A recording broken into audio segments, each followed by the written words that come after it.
that ACF has brought on board, the webinar that brings together three amazing women today to discuss on the navigation of climate challenges and women in Africa. So our focus today is about women in Africa and how they are navigating the climate challenges. I want to welcome all of you and take this opportunity to bring to you to the fore why we are here today. As you know, Africa Enterprise Challenge Fund, the current AECF LLC, is one of the development institutions headquartered in Kenya and operating in sub-Saharan Africa. It deploys catalytic funding to renewable energy, agribusiness, and it's also growing its footprint in the renewable energy and climate change management space. With also the recognition of the importance of inclusion, they have a strong focus on gender inclusion, and they are growing their space as well in dealing with youth empowerment. So today, the main primary objective of this fireside chat that I'm really excited about is to explore women's profound influence and achievements in agribusiness in the face of climate change, job creation, and inclusive economic growth, while inspiring collective action towards a sustainable future. To all our panelists, as well as our guests today, our objectives are focusing on why we should convene expertise and thought leadership in emerging issues such as climate change. So the fireside chat seeks to create a dynamic platform for cross-disciplinary insights and perspective actions, but also to discuss the current landscape in how climate change is evolving, the importance of climate resilience, why women and men are impacted by climate in differentiated way, and how they should deal with the climate challenges that are increasing in space and time, and also the importance of emphasizing inclusive economic growth. We always now hear we do not leave anyone behind. We do not leave any place behind. So emphasizing the inclusive growth is an important piece, especially when it comes to entrepreneurship, economic empowerment, particularly for women and youth, as well as creating green and sustainable jobs. Last but not least, we are also looking at inspiring collective action, including innovative ideas and successes, and of course, different strategies that are being done by our panelists and also by our attendees. So we are going to be hearing questions as well as some input in terms of how our guests today are addressing the climate challenges. I take this opportunity and I welcome the diverse audience here today, and I thank you all for coming through. Let me take this opportunity to introduce you to our panelists today. First, I would like to introduce you to Egi Asimwe Konde, who is the Vice President, Program Innovation and Delivery, Vice President for Program Innovation and Delivery at Alliance for Green Revolution in Africa, commonly known as AGRA. Egi leads a specialized team of scientists and generalists across 11 AGRA countries in East and Southern Africa, responsible for the strategic role of portfolio design and development, monitoring and implementation to achieve agricultural transformation.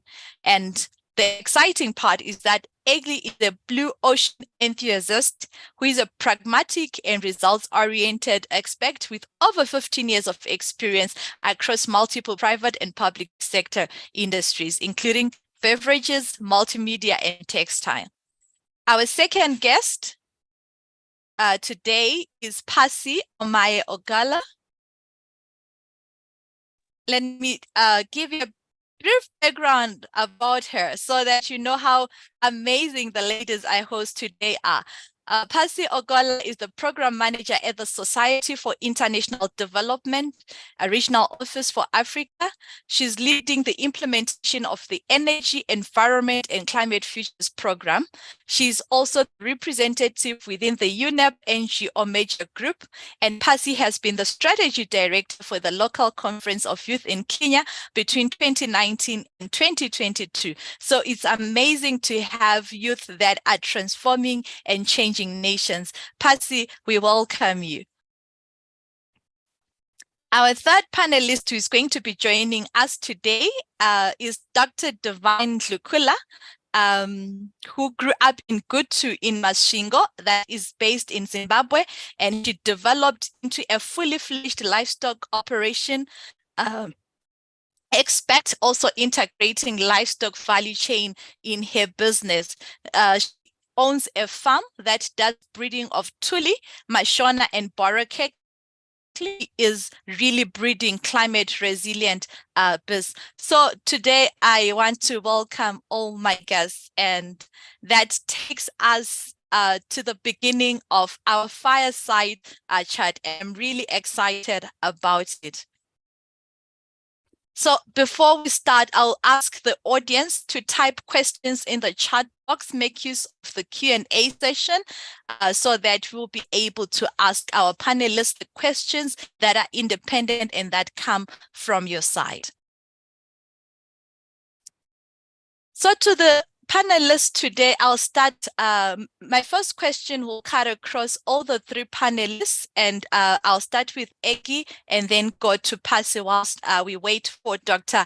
Divine to join us. And my question today is, how has climate change uniquely impacted African smallholder women farmers and those in the agribusiness sector? Eggy, I give you the floor.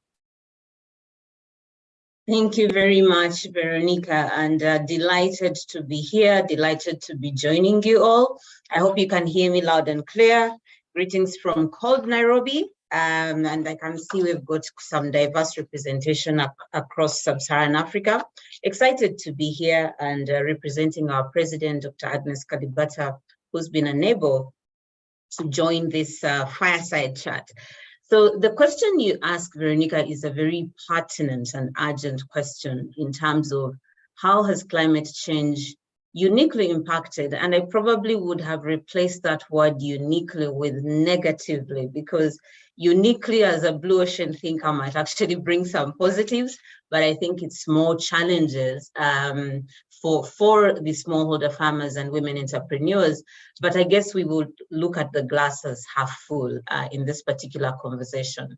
So I would like to say that while I think we all broadly agree that indeed climate change is a global crisis, we know that the impact to the smallholder farmer has actually not been gender neutral. And what we've seen is it's basically worsened.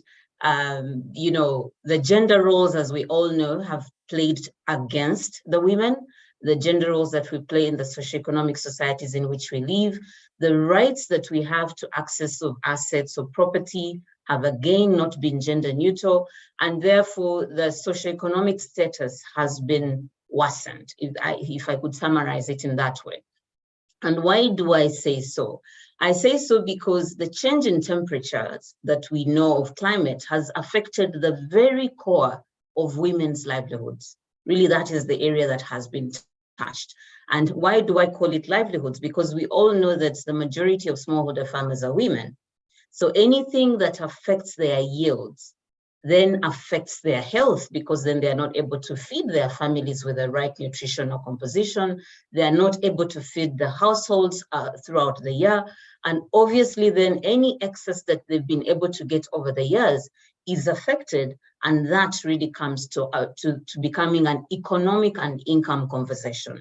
So the income of women entrepreneurs, of women smallholder farmers, has been greatly affected by climate change. And this is really coming from a bad position, because if I could give you some of the numbers, on average, a smallholder farmer in sub-Saharan Africa earns about $350 a year. Now, if you reduce $350, what is that person left with? Really, I guess that is the situation that we are dealing with. And if you compare that with the income that men generally get in smallholder farming, it's about $450. So it's not a better number either, but it is coming from a very bad position to a worse position. So if I could summarize the impact, it has been negatively affected the smallholder farmers. It has not been a gender neutral conversation, and we must be able to speak to the socioeconomic inequalities that climate change is breeding. to the entrepreneurs or the small, the farmers. Let me pause there for a minute and then we'll come back to the detail of that conversation. Thank you.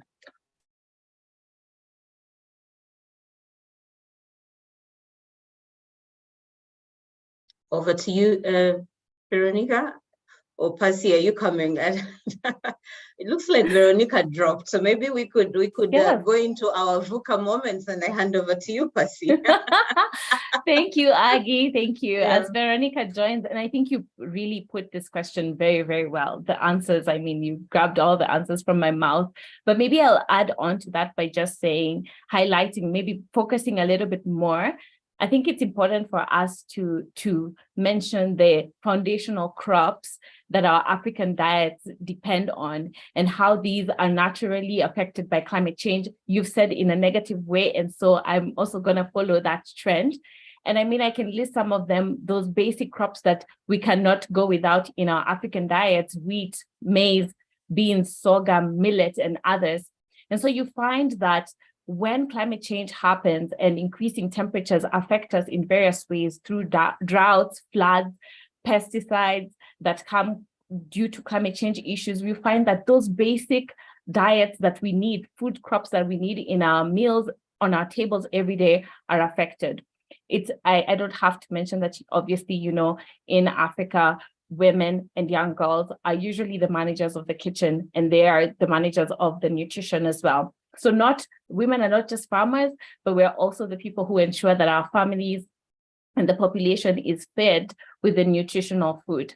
So I just want to highlight that when the temperatures decrease or are maintained at 200 degrees Celsius, what we have seen according to data is crop yields are decreased by about 10%, and that is just in sub-Saharan Africa. And that is if the temperatures are under the 2 degrees threshold. So data for us to think about. If we go beyond the 2 degrees threshold in terms of temperature increase, we see that the crop yield in Africa will diminish by 20%. And this is research by ILRI. Now, according to climate change trends, and if action is taken on climate action, especially for the benefit of Africa, and we go beyond that 3 degrees mark in terms of temperature increase, all present-day cropping areas for maize, millet, sorghum in Africa will become unsuitable. So, as we're thinking about what is happening right now, how are we thinking about mitigating one, but also adapting to that reality that the continent might have to face, and especially our smallholder women farmers, who are the majority of farmers in the continent. So just food for thought about how we're impacted now, but also how we will be impacted in the future. And then I want to say, agriculture is not just about crops. We have livestock. And we have seen across different places in Africa how livestock is vulnerable to Africa's rising temperatures. We have seen images of livestock dying, no access to water when there's drought. And we also know that our African diet is very dependent on our livestock.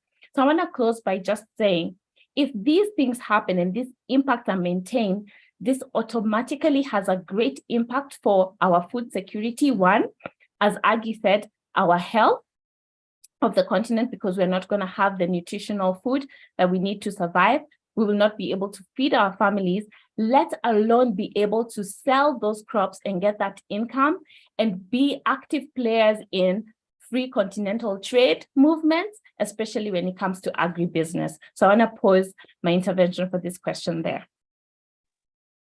Thank you very much, Ms. Paso, for those profound and saddening statistics that really call for action. At this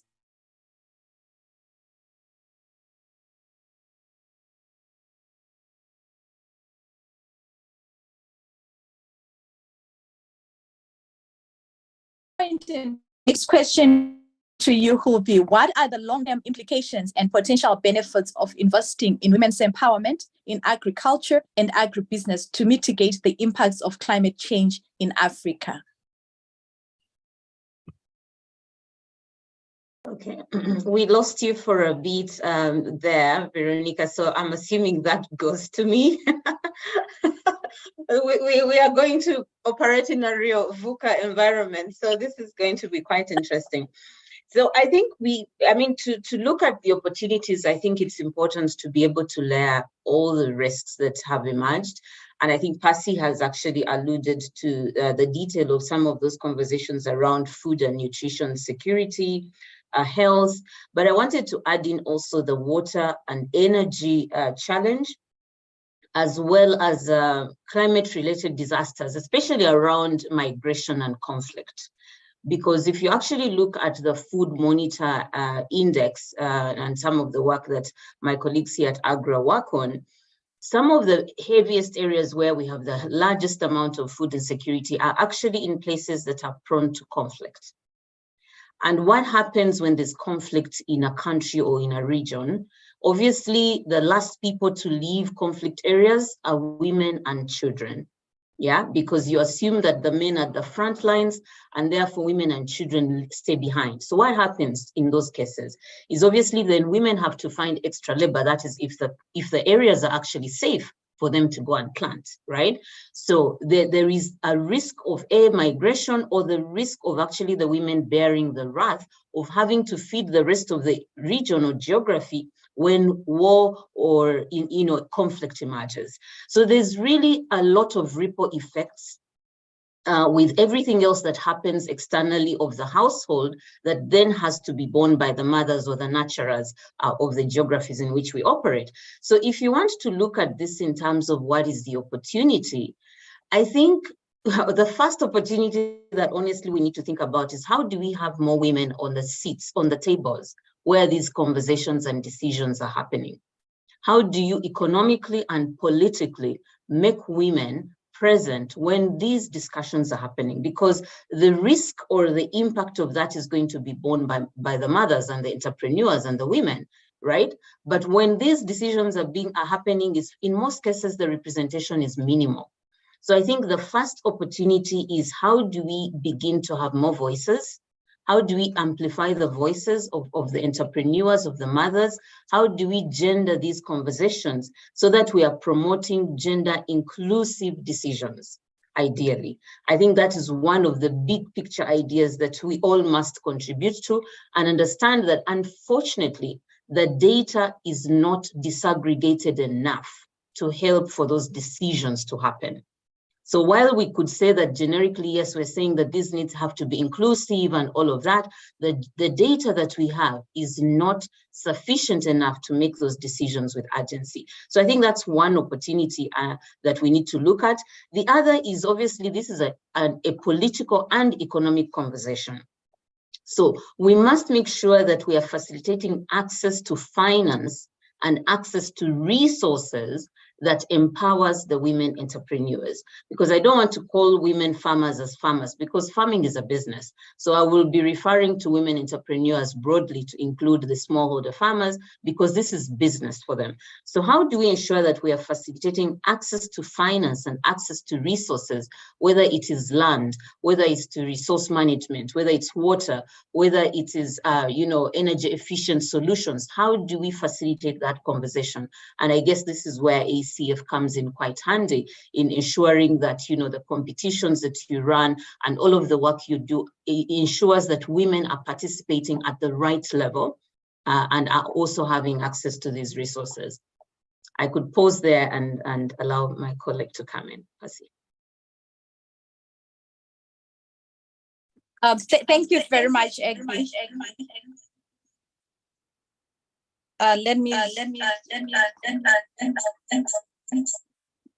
I've tried to join on two machines using two Wi-Fi so that I don't drop off. So my next question goes to Ms. Percy, and it's on: in what ways does climate change worsen existing gender inequalities within Africa's agriculture sector? And what strategies can be employed to mitigate and address these inequalities? Over to you, Percy. Thank you, Veronica. So I think our questions were interchanged, but that is fine. Happy to jump in. Aggie has touched a lot on the gender dynamics, and maybe I'll try and broaden that out further by mentioning also that at SID, we have a food justice program, and these gender dynamics are some of the things that we try to elucidate and also to find solutions for across the program of work. But I want to start by saying that I think the inequalities that are gender related, I like to say this, the energy and also the food crisis in the continent often tend to bear a very feminine face. And when it's not feminine, it's a very, very young face. So let me just backtrack a little bit and just share examples of scenes that I'm sure you have seen across different parts of Africa, especially in rural areas. So obviously, when you see young children and youth who have to go to school on an empty stomach in the heat of the day, obviously, again, you find young children, especially young girls, having not being able to go to school because of climate change related issues. So access to water that Aggie has touched on, which at the long run also impacts food systems and yields and so on and so forth. Now, bringing it back to how do we mitigate or find ways of reducing this impact that we have in terms of gender inequalities when it comes to agri-food systems in Africa and agribusiness. Now, I want to offer perhaps two that we can think about. One, empowering women in agriculture and agribusiness. We've talked about it over and over again, but it does not run out of an issue that needs to be solved. And I think if we want to really bridge that inequality and gap, we have to find alternative water sources, especially in areas that are drought-stricken and have very diverse drought implications on yield and food. So we've seen people coming in to invest in boreholes, in irrigation systems. Now we even see the use of solar energy as a way of powering these solar systems to just make the work of irrigation easier, especially for women smallholder farmers, which is a very interesting innovation that is bridging that gap more often than not. The other thing is having ways of empowering the next generation of women leaders in agriculture and agri-food business. So a lot of the time we focus just on the generation that is active now, but how are we thinking critically and intentionally about skills development for young women in agriculture? Are we incorporating this in our curriculums? Are we encouraging young people and especially young females to get into agri-food businesses and to build their skills? And maybe we'll touch on the skills much, much later on, but I think we have a duty of care to the next generation of young women in agri-food business, but also in agriculture. And then I want to close by just mentioning one last thing. Aggie spoke about how conflict-stricken areas are also the areas that are adversely affected by people migrating to find greener pastures.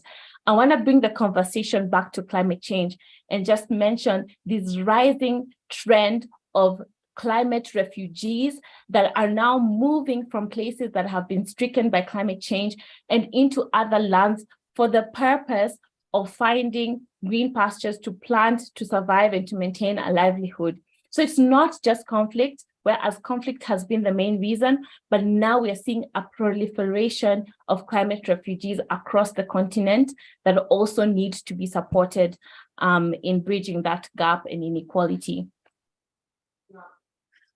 Thank you very much, Pasi. I think you bring in the diversified vulnerabilities as a result of climate change and also the different marginalized groups and how we should, in our interventions, make sure that we structure the interventions in a manner that it is suitable for all the affected parties. I think that's a very pertinent issue when it comes to the aspect of equity, inequality, and justice. At this moment in time, Aggie, I'll come back to you. There are different opportunities that exist when it comes to the climate space, especially as it relates to climate smart agriculture and sustainable agribusiness. So my questions to you are, what untapped opportunities or technologies exist to empower women in agriculture and agribusiness within the context of climate change? And are there any specific sectors or markets that hold promise for women's involvement and success? So what are the sectors and the technologies that we can really use and explore in terms of advancing agriculture and agribusiness in the face of climate change? Egi, over to you. No, thank you, Veronica. I think there's we've been seeing some emerging trends that are very I don't want to call it opportunistic, but that are very good trends that I think we need to tag on. But I think we need to also remember, what is it that we are solving for? The reference of women in business in ag being referred to as the poor woman who doesn't know what they want and needs to be helped with charitable support, I think is a narrative that we need to first of all change. Because if there's any person on this planet that understands their role, is the role of mothers in nurturing the planet and nurturing and supporting people with nutritious meals, serving everybody and thinking about themselves last. So these are people that are extremely entrepreneurial, they're extremely innovative, and they actually know what it is they want. But what is the missing link? What are we solving for? I think these women are disaggregated, and I think I'm one of them. We are disaggregated in terms of numbers. So reaching us at scale does not bring the economies that we need to see that can make this a viable business. So some of the opportunities we're seeing with technology and innovations that can solve some of the problems that both Percy and I were speaking about. I mean, why do we have a productivity challenge? We've got a production challenge because the soil is not responding to the inputs that we are putting in the space, right? So how do we solve for a soil health challenge that we already know at scale, bearing in mind that these smallholder farmers are operating on a small, 2-3 acres of land? How do you do that at scale? So there is opportunity in aggregating this demand, using technology, using innovations, so that the economies of scale can make sense for any private sector actor that is coming to solve this problem. So whether we are talking about a water problem, how do we reuse, repurpose, and make sure that we are efficiently using these resources in a manner that is not reducing the problem, increasing the problem, but is mitigating the risk of not having adequate moisture in the production process of farming. So we all know what the problem is. The issue is that the numbers are not adding up, and it is not adding up because the data points that we are all collectively collecting are not coming together. They are siloed data points. So I think there is opportunity for young people, there's opportunity for governments, for counties to begin to ask ourselves, where is this data? How does this data come together to create a meaningful solution that then encourages private sector to come and do the thing they know to do very well, which is to serve a sizable market? That is one piece. The other opportunity, I think, around policies is to make sure that also the innovative platforms are coming together. And I think our colleagues at Agra have been doing some fantastic work around Value for Her, which is a platform that brings together all of these women entrepreneurs and giving them one space where they can share best practice, but also where they can collaborate together. So we've seen lots of innovative solutions that are coming, whether from the farm to the fork or to the plate, like we like to call it, but we need to make sure that we are finding scalable solutions and we are not perpetually staying in the innovative space of trying to find the next big shiny object, but making sure that what it is we've already found is working is scaling. And therefore, funders that are supporting these solutions find those that are high potential to scale. Let us support those. Ourselves in agriculture that are on the farm, let us make sure that what we already know to be working is scaling, so that we are solving for these problems. So I think there's opportunity around adaptation, like Percy spoke about. There's opportunity around knowledge sharing and innovative platforms at scale. There's opportunity in risk management and insurance, because I think that is why smallholder farmers do not want to participate. That is why, the corner shop woman that sets up their small enterprise tomorrow, when, the weather changes, they cannot be able to access their inputs. If they do, they are so expensive. So they go back to what they know, which is the household. So finding ways of mitigating those risks that we already know is a large opportunity that can help Sub-Saharan Africa respond to this climate risk. Thank you. Wow, thank you very much. Very profound remarks. I think especially around the shiny objects, it should not just be shiny, but it should be something that is working for the communities and also addressing the challenges that the communities are facing and the need to take those initiatives at scale as well as replicate them where possible. Pasi, I'm coming back to you with the question around innovative approaches. Can you share examples of innovative approaches or technologies that have really helped women farmers and agribusiness owners in Africa to adapt to the challenges posed by climate change? As we know, there are different climate impacts that range, and you have already highlighted some of these climate challenges. What are the current adaptation and innovative approaches and technologies that the women and all the farmers are really implementing at large to address this climate challenge? Thank you. Great. Thank you, Veronica. I think I want to start answering this question by taking us a few steps back. A lot of the solutions to the challenges we're having across the sectors are always alluded to technology.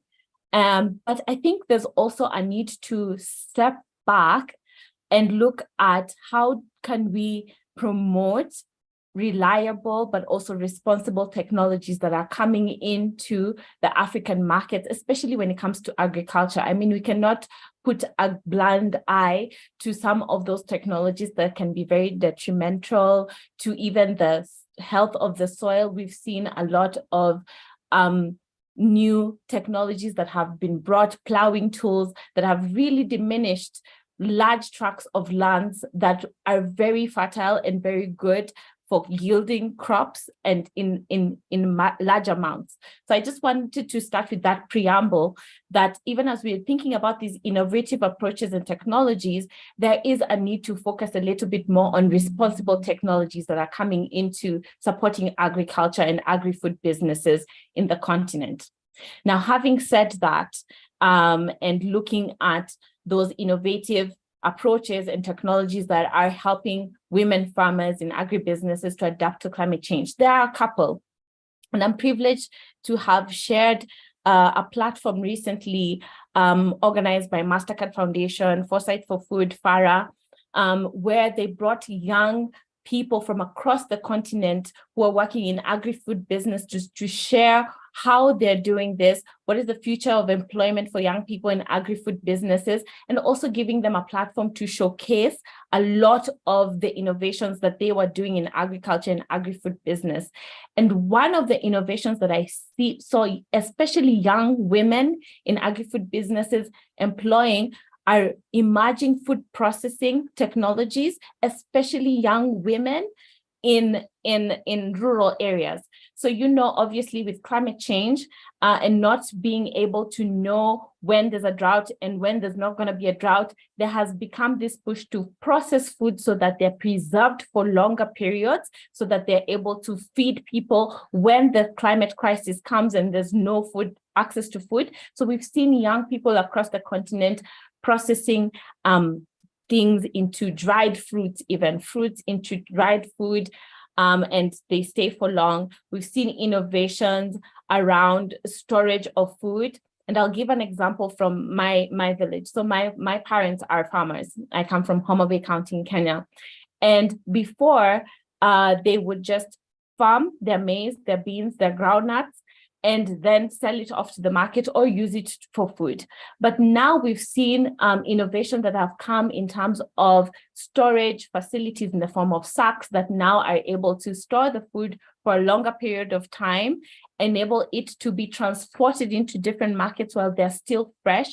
And we're seeing a lot of people using these innovations across the continent. So I wanted to highlight food processing technologies, storage technologies to keep the food longer, even in the midst of a drought. I want to share a little bit also in terms of innovation of how we are seeing things away from the actual food practices. We're seeing people coming up and using futures and foresight as a planning tool for food planning ahead for food insecurities that are coming. So we're seeing people coming together, bringing different multi-stakeholders together to convene around collective intelligence tables. What are the trends? What is happening? And how can we measure these trends to better prepare to take action collectively for a future that is uncertain, especially when it comes to agriculture and food crops. So we're seeing futures and foresight emerging in the space. And I already mentioned that we have organizations and initiatives such as Foresight for Food that are really, really bringing different people together to think about the future of food systems in the continent. I also want to mention the emergence of a group of young people, the next generation foresight practitioners, who are housed by the School of International Futures, who have just developed a rural futures hub that is working together with young people in the rural areas and farmers to really think about what are the challenges that we are having in terms of food systems in rural areas in Africa, and how are we bringing in multi-stakeholders and actors to come and safeguard, one, the use of land in a sustainable manner, access to water, and we're even seeing them looking to reach out to people who can finance some of these really grassroots local initiatives that enable food security at that level. I want to close by just saying that we really need to think about adaptation, yes, but I think mitigation, which was what the question focused on, but I think adaptation is also really what we need. And we're seeing a lot of financing mechanisms that are being supported by different development partners, especially when it comes to climate finance and adaptation in Africa. However, this fund, which was established during COP27 in Sharm el-Sheikh last year, it was good that it was pronounced that we will have a climate adaptation fund, but I think we need to move a step further into seeing what kind of resourcing will be going into that fund and how can it trickle down to the smallholder farmers, especially women in the rural areas in Africa, so that they're benefiting in upscaling their initiatives, their processes, the businesses, but also the yields that they're producing across the board, and as we are thinking about the uncertainties that come with climate change. So I'll pause it there for now for this question. Thank you very much, Pasi. I will allow you to take the following question as well. I'll direct it to both of you, Egi and Pasi, because you've already highlighted the importance of financial resources to actually address the climate challenges and accelerate the climate smart technologies in terms of both mitigation and adaptation being really central to the African continent. So my next question to both of you in 2 minutes is, how can financial resources and access to credit be made more accessible to women in the agricultural sector, particularly in the face of climate change? And also, are there any innovative financing mechanisms or strategies that have proven to be successful when it comes to implementing and supporting climate technologies and approaches? So I'll start with you, Pasi, and then I'll also have Egi. Great. I think for me, I already mentioned this ambitious fund that was launched at COP27 on the Adaptation Fund and the potential benefit that it might have for sustainable agriculture in Africa, and how we're looking into tapping into that, and how COP28 might be another opportunity to scale that beyond just the announcement of this fund, but actually seeing it being put into place and it being open and accessible for smallholder farmers, especially women in Africa.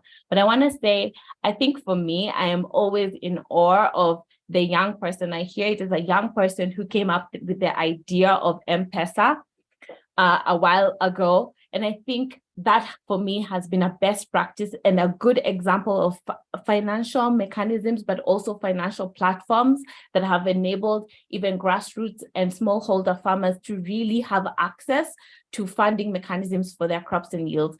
So M-Pesa allows you to get loans for your agri-businesses. Women are now able to transact easily. I mean, these are things that we already know about. And we've seen also other banks coming in to create such mobile banking facilities. So Equity Bank have loans for. Cooperative Bank in Kenya, for example, has the Young Innovators bank account that allows young people in the space to access financing without fees or tariffs or interest. And what that does, it enables young people to access resourcing and go into these businesses. Apart from that, I think Aggie might have some more financial mechanisms. So I'm handing over in a VUCA manner to Aggie to answer the next bit of this question. No, thank you, Percy. Thank you. And I cannot agree more to all of your submissions. I do agree that, yes, I think now that we've all agreed that climate change is not gender neutral, we then have to ask ourselves the question is, can women, are women, supported or able to actually access any of these green financing solutions that are available? So we all know that this is really a collateral game, and who owns access to collateral? We all know from our traditional norms in Africa that it is the males, right? But I think we've been lucky enough to see some outlier countries that have come up with, putting in some laws and policies that allow women to also access land and use it as collateral. And I think we need to see a lot more of that happening, because if I cannot be able to present our family land as collateral for me to access resources or access money, then obviously we're not having any conversation. So if it's not land that we own collectively as a household, then what other asset can be used as collateral to enable the women to access finance? So I think there's quite some impressive trends that are coming there, whether you use the Tanzania's Village Act of 1999 or you're using Rwanda's 1999 inheritance law. Also, Kenya, I think in the 2010 constitution was able to eliminate the gender discrimination in access to property rights. So I think there's some movement happening there. The question is whether the voices are loud enough to ensure that all countries are following suit in terms of, one, removing that one bottleneck around access to land as collateral. That is number one. And number two, I think the other thing that is also a moving part, and I guess it's improving, is obviously financial literacy. Because if you go to smallholder farmers and even to SMEs, micro SME entrepreneurs, and begin to understand how they look at their P&Ls and their balance sheet, it's not a conversation that is a natural place conversation for women.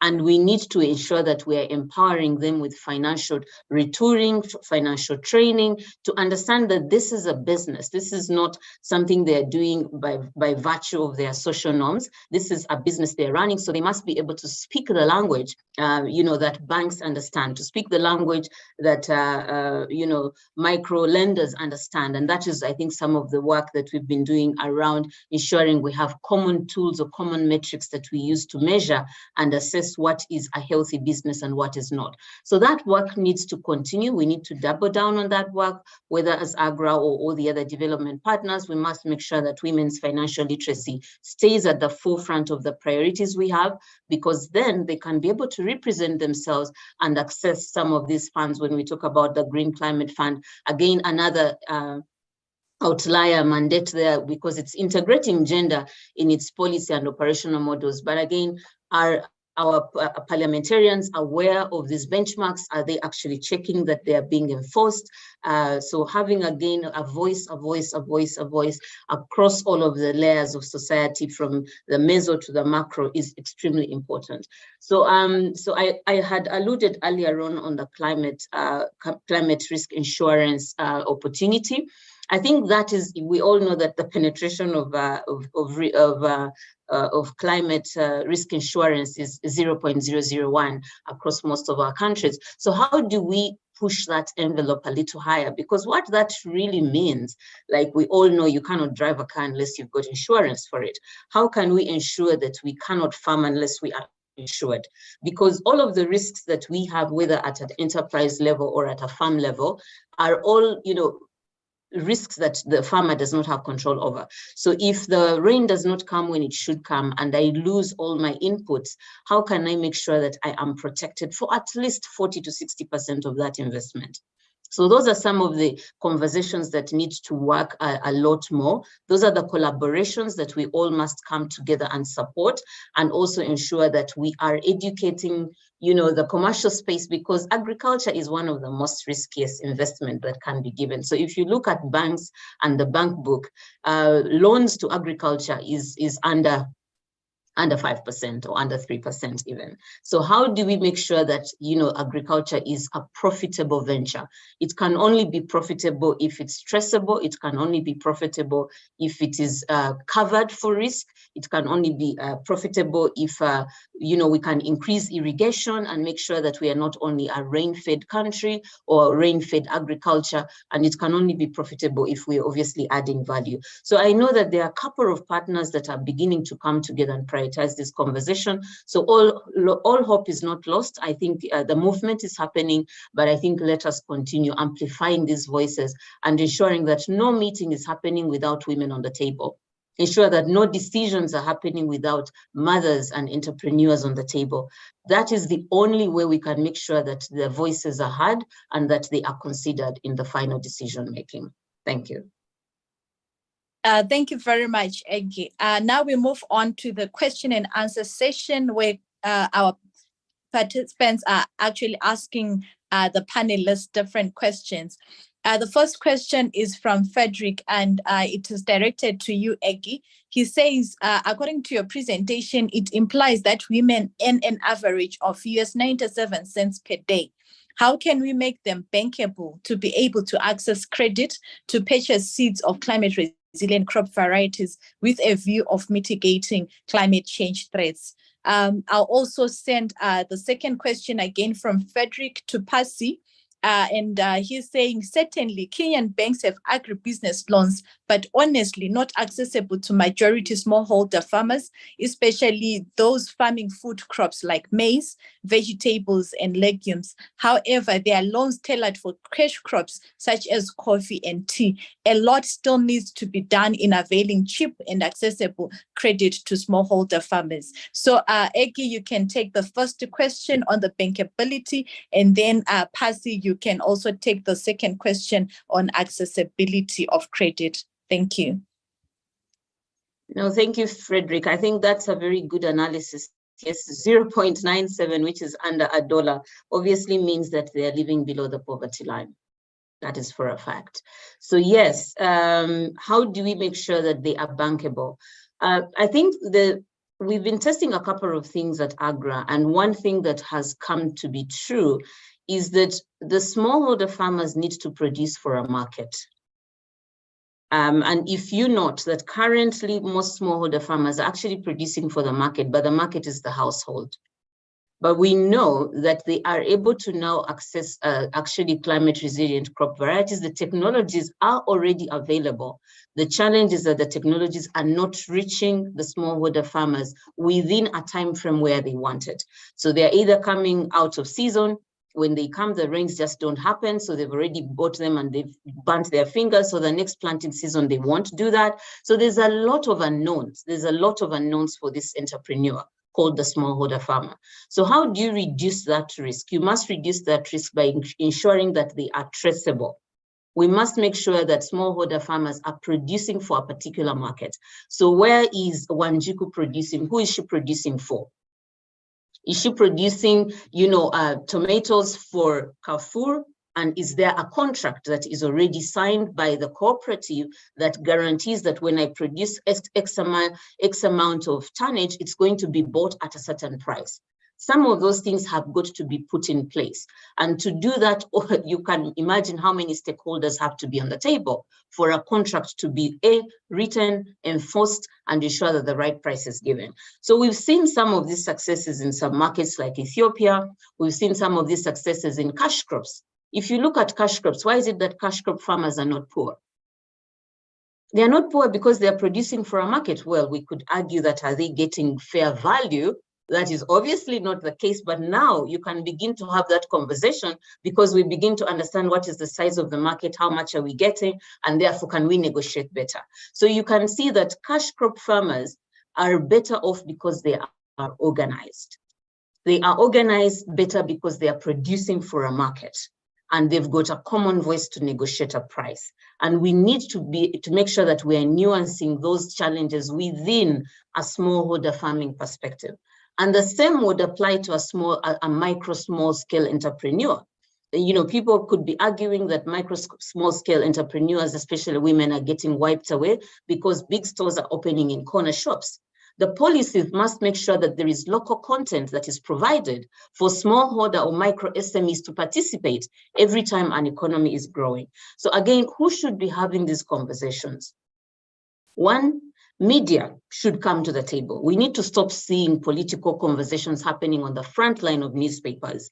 We must make sure that our economies are inclusive, and people must begin to tell the story of when is a planting season happening, what is the size of the production capacity, how many smart varieties are already available, where are they sitting in the pipeline, how do we shorten that cycle? Just that whole conversation is not only going to create jobs for young people, it's going to create meaningful employment for women, it's going to increase income at the household level, it's going to increase our nutritional basket, it's going to make everybody happier. But we must be able to have these conversations. And I guess this is why this is one such conversation happening, and they need to continue. So thank you very much, Frederick. I will refer back to you and say, how do we solve for this problem? We don't have the answers, but we have the intent, and we are willing to solve it. Thank you. I love it. I'll jump quickly into the second question. It wasn't really a question. It was an analysis by you, Frederick. And absolutely, the inequalities that exist when it comes to access to financial instruments, loans, credit for smallholder farmers are very, very limited. And where they're available, they're very hard to navigate and access. And even when they're accessible, the interest rates are really, really high against people or farmers who are smallholder farmers, yielding very little, struggling with the market and gaining profit. So all those challenges are embedded there. You find, I love your analysis where you said loans are tailored for cash crops, such as coffee and tea. And we know why. These are cash crops. We're exporting coffee, we're exporting tea. And so there's a bankability in this, knowing that these people will grow this coffee, they'll grow the tea, they'll grow even the flowers. Let's add flowers there. They will export them, they will get a big profit. And in turn, these financial institutions will get back their money with a huge profit on top. So how do we, as you have said, a lot more still needs to be done to make finance available for smallholder farmers. I want to take it back to a conversation that Aggie was having earlier about how do we improve infrastructure and wider access to financial instruments such as crop and livestock insurance. I mean, you used very different words, Aggie, but that's just how I see it. And I think for smallholder farmers, first, if they're able to have that insurance in place, that in case when they bank on something or when or an institution invests in their yield or their agribusiness and a calamity such as climate change or drought happens, they have that insurance to fall back on. So I want to say that for me is one way that we can begin small steps of moving forward. But given that, and given the current trends, when a nation is struggling to feed itself, I think that should be a wake-up call for people with the money, the financial institutions, to begin to invest in those people. And I read somewhere, and I really love this quote, someone said that the future of Africa lies in the hands of its farmers, because without food, no education, no health, no development, nothing. And so investing in the future of the continent through its farmers is really the way to go. And I think we need to have a broader conversation with other stakeholders and bring the whole system in the room. Why are we investing in coffee and tea and not in maize, sorghum, beans, those organic foods that are holding our livelihoods, holding our health together, but also enabling us to keep moving this continent in the desirable future that it deserves? So we need to come back for another conversation with some of those financial institutions and private sector players in this space. Wow, thank you. Thank you so much, Percy. I've 3 minutes to go. So in 2 minutes, I'll ask you and Egi to respond to the 2 questions respectively. I'm dedicating the first question to you, Pasi. It says the uptake and usage of agricultural technology is still very low across the continent, mostly due to the capital requirements for the adaptation of such technology. What practical tools can be used to localize innovation rather than importing?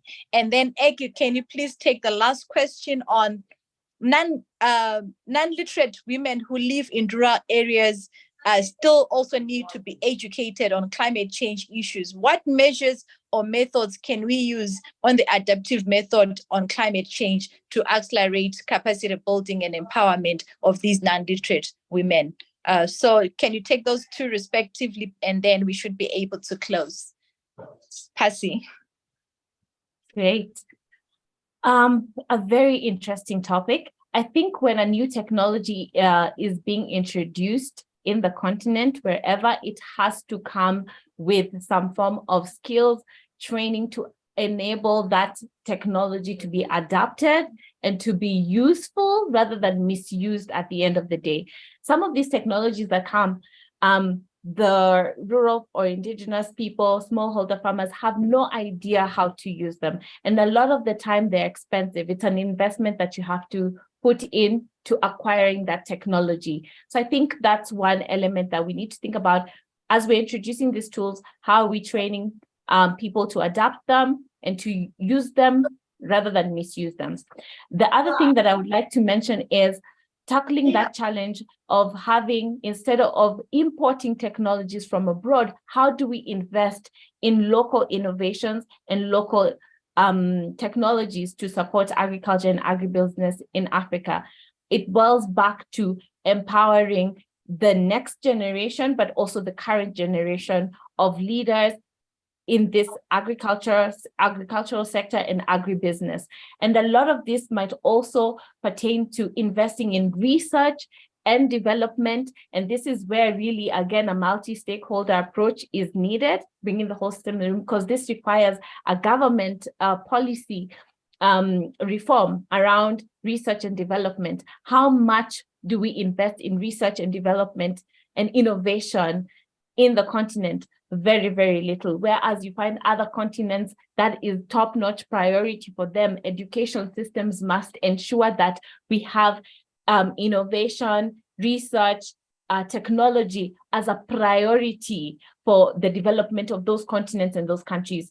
So again, we need to really invest in that. And I think at the end of the day, especially for research and development, if we're able to invest in that, especially when it comes to agriculture, we will see that automatically that local brute talent and expertise will lead to us producing the necessary technologies, skills, and innovation that will allow us to have stress-tolerant crops, livestock, breeds, and in the long term, even have more sustainable methods for resource management, but also more crop and more yields in the continent. So it takes work now to secure that future.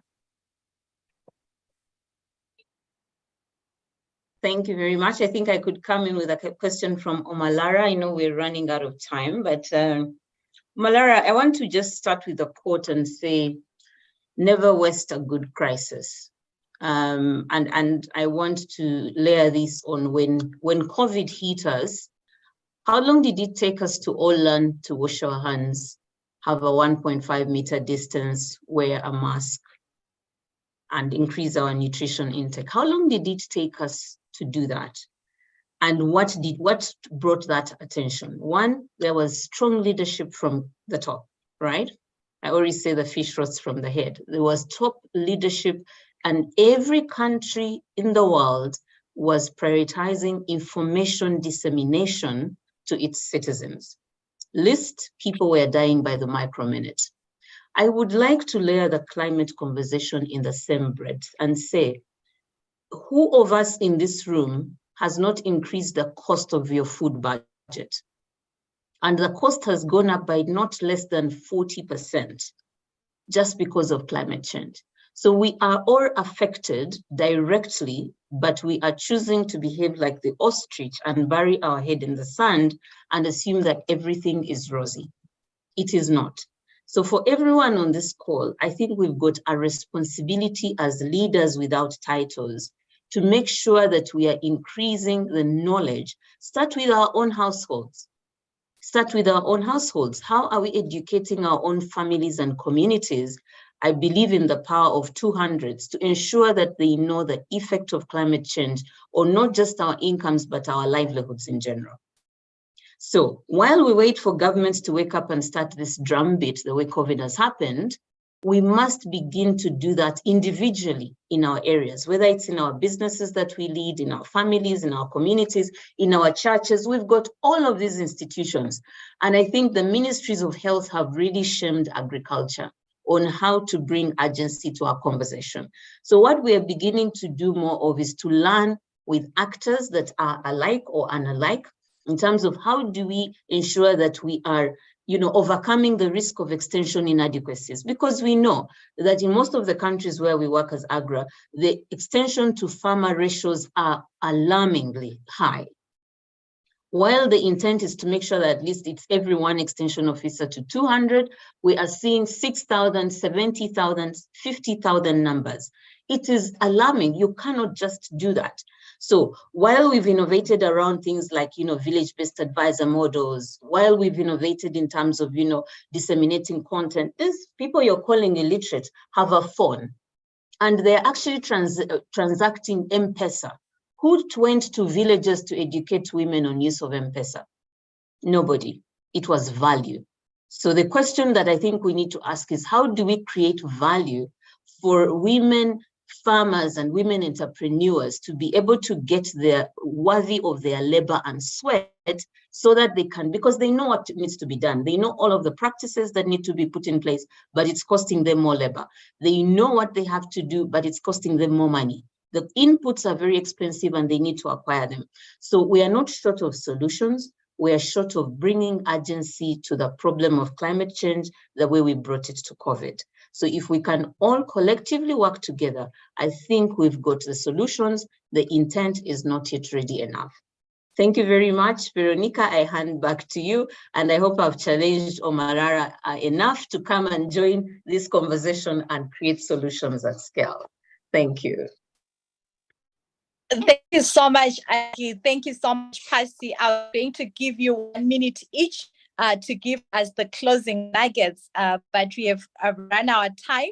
So let me take this opportunity to thank you so much for the informative responses to the Q&A, but also in terms of the experiences that you have shared on the technologies, the financing, and also even the approaches that are in the climate space. I liked the last remarks from Egi on the need for agency. So the way we gave COVID agency, can it be the way that we give climate change agency? Because it is affecting all of us. Yesterday, a colleague said to me, you know what? People say we are in the same boat when it comes to climate change. Actually, we are in different boats, but in the same sea. So those that are rich are affected differently, and those are marginalized for the impact the most. So it is all our responsibility, the rich and the poor, the marginalized, and those that are up there, to actually take responsibility to address the impacts of climate change. And of course, women have the solutions. We view them as agents of change. They can bring the solutions to the table. So let us give them a space in the round table as well, so that they can play their role. Thank you so much to our panelists and also to our attendees. Wish you a fruitful day and a great week ahead. Thank you so much. Thank you, and au revoir. Bye-bye.